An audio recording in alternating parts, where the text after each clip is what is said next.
क्या ये है हमारे कश्मीर के एथलीट्स? वायरल होना है तो यूएसआर को आप चैलेंज दो, आप वायरल हो जाओ। लोग सिर्फ यूएसआर मार्शल आर्ट को चैलेंज क्यों देते हैं? कश्मीर में तो बहुत सारे ऐसे एथलीट्स है जिनको ये चैलेंज दे सकते हैं, लेकिन इनको पता है अगर हमको वायरल होना है तो हमको यूएसआर ही वायरल कर सकता है, क्योंकि उसने अपना फेस वैल्यू खुद एक बार फेसबुक और इंस्टाग्राम पर एक ही कंटेंट ट्रेंड कर रहा है, वो कर रहा है फिटनेस। लेकिन ये फिटनेस नहीं दिखाते हैं, ये दिखाते हैं आपको ऐसे चैलेंज जो कि चैलेंज नहीं है, एक बेवकूफी है।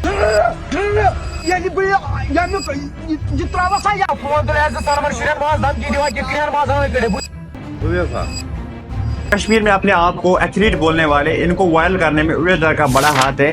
अगर इनको रिप्लाई नहीं मिला होता तो ये जो गंदगी है फेसबुक और इंस्टाग्राम पर, ये जो चैलेंज है ये नहीं होते। रियल एथलीट हमको पता है यूएसआर ही है हमारे कश्मीर में, जो कि बहुत सारे चैलेंज उसने किए हैं जो कि इम्पॉसिबल था। अभी यही रिक्वेस्ट है, आप इन पे रिप्लाई मत बनाओ। अगर आपको कंटेंट बनाना है फिटनेस के रिलेटेड तो आप फिटनेस के रिलेटेड बनाओ, या ना कि आप चैलेंज दो यूएसआर को। अगर आपको वायरल होना है तो खुद के दम पर हो, ना कि यूएसआर पर। अगर आपको यही कंटेंट बनाना है फिटनेस के रिलेटेड तो अच्छा बनाओ, जिसकी वजह से लोग कुछ सीखे आपके कंटेंट से, ना कि कुछ कर बैठे ऐसे।